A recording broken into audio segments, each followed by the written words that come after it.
The Battle of Philippi was the final battle in the wars of the Second Triumvirate between the forces of Mark Antony and Octavian and the leaders of Julius Caesar's assassination, Brutus and Cassius in 42 BC, at Philippi in Macedonia.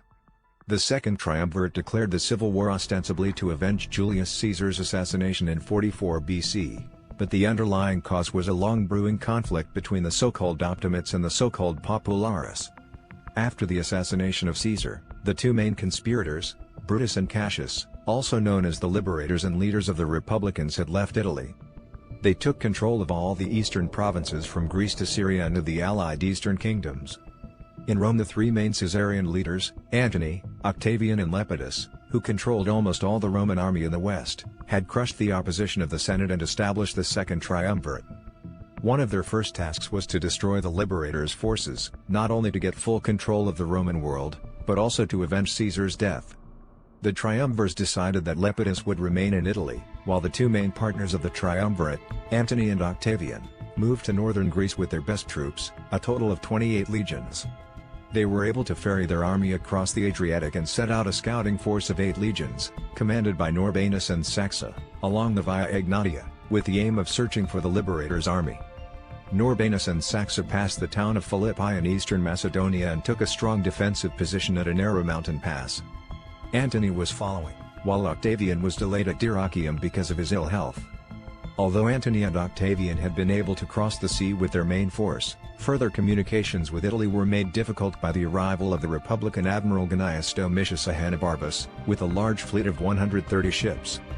The liberators did not wish to engage in a decisive battle, but rather to attain a good defensive position and then use their naval superiority to block the triumvirs' communications with their supply base in Italy. They had spent the previous months plundering Greek cities to swell their war chest. They gathered in Thrace with the Roman legions from the eastern provinces and levies from allies. With their superior forces they were able to outflank Norbanus and Saxa, who had to abandon their defensive position and retreat west of Philippi. This meant that Brutus and Cassius could position their forces to hold the high ground along both sides of the Via Egnatia, about 2.2 miles west of the city of Philippi. The southern position was anchored on a supposedly impassable marsh, while on the north on impassable hills. They had time to fortify their position with a rampart and ditch. Brutus positioned his camp to the north while Cassius was on the south of the Via Egnatia. Antony arrived and positioned his army south of the Via Egnatia, while Octavian put his legions north of the road. The triumvirs' army present for the battle included 19 legions. The sources specify the name of only one legion, 4th Legion, but other legions present included the 3rd, 6th, 7th, 8th, 10th Equestries, 12th, 26th and 13th, since their veterans participated in the land settlements after the battle. Appian reports that the triumvirs' legions were almost at full complement. Furthermore, they had a large allied cavalry force of 13,000 horsemen. The liberators' army had 17 legions, 8 with Brutus and 9 with Cassius, while 2 other legions were with the fleet. Only 2 of the legions were at full strength, but the army was reinforced by levies from the eastern allied kingdoms. Appian reports that the army mustered a total of about 80,000 foot soldiers. Allied cavalry totaled 20,000 horsemen, including 5,000 bowmen mounted in the eastern fashion. This army included the old Caesarian legions present in the east, probably including 27, 36, 37, 31 and 33 legions, so most of these legionaries were Caesarian veterans. However, at least the 36th Legion consisted of old Pompeian veterans, enrolled in Caesar's army after the Battle of Pharsalus. The loyalty of the soldiers who were supposed to fight against Caesar's heir was a delicate issue for the liberators. It is important to emphasize that the name Octavian was never used by contemporaries, he was simply known as Gaius Julius Caesar. Cassius tried to reinforce the soldiers' loyalty both with strong speeches and with a gift of 1,500 denarii for each legionary and 7,500 for each centurion. It is suggested that at full strength the 19 triumvir legions may have amounted to 95,000 men and the 17 liberators' legions to 85,000. Most likely each side had only 40,000 to 50,000 legionaries.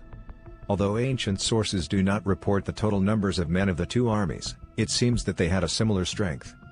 Cassius used 2 mounds situated above the plain of Philippi in the field to construct 2 fortified camps for his 9 legions. At the foot of the mountains, Brutus and his 8 legions camped and a palisaded corridor was established to unite the 2 Republican armies.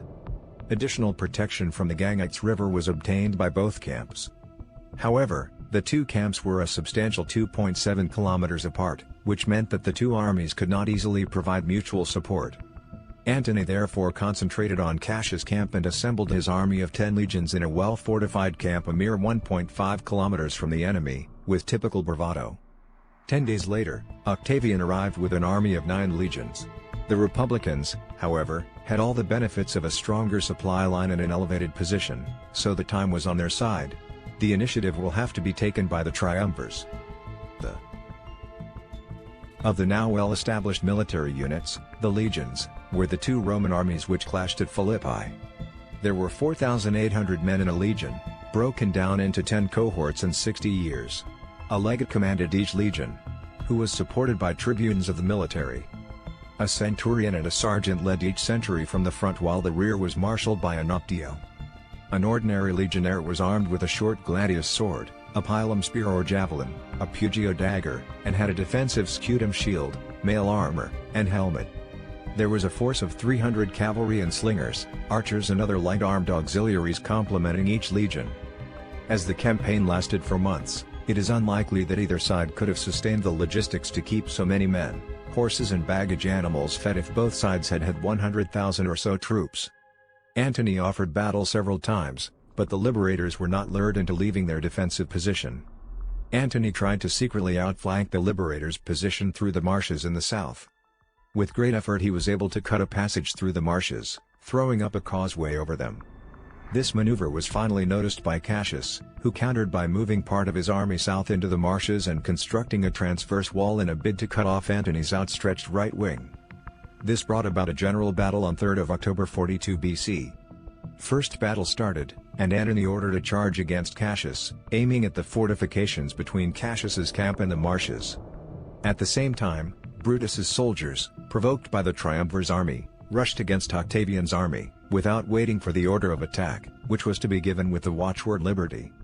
This surprise assault had complete success. Octavian's troops were put to flight and pursued up to their camp, which was captured by Brutus's men, led by Marcus Valerius Messalicorvinus.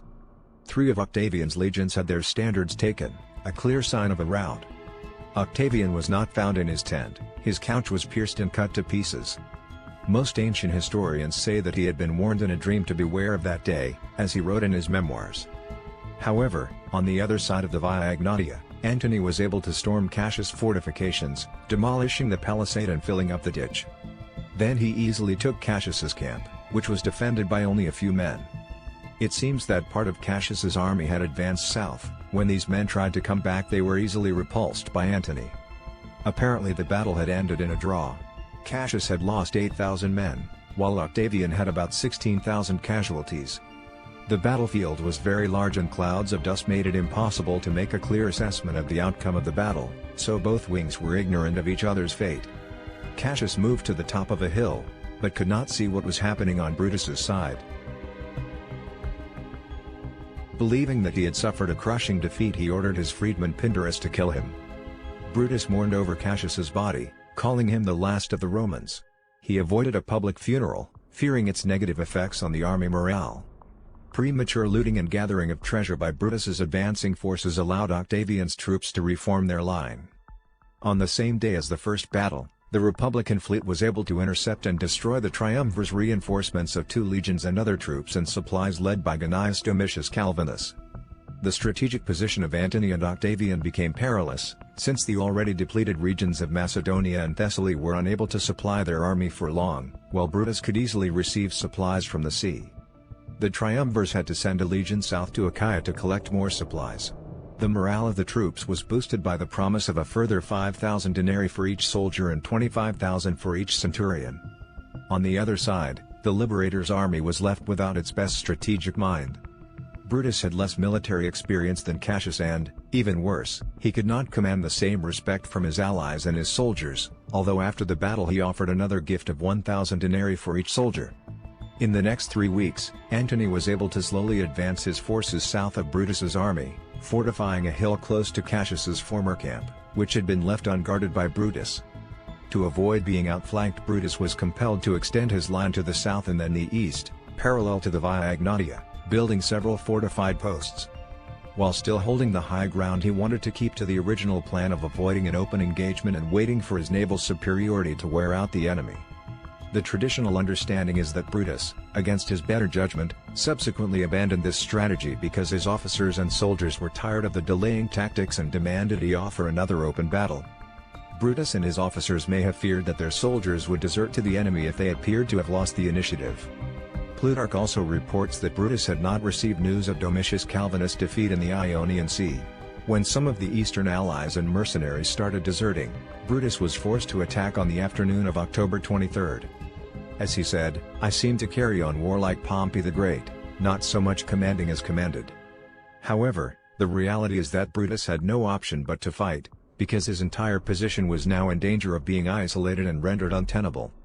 If the triumvirs were allowed to continue stretching their lines unimpeded to the east, they would ultimately cut off his supply route to Neapolis and pin him against the mountains. If that happened, the tables would be turned. Brutus would either be starved into submission or be forced to retreat by taking his entire army via the hazardous northern trail that had brought him to Philippi. The battle which ensued resulted in close combat between two armies of well-trained veterans. Ranged weapons such as arrows or javelins were largely ignored. Instead, the soldiers packed into solid ranks and fought face to face with their swords, and the slaughter was terrible.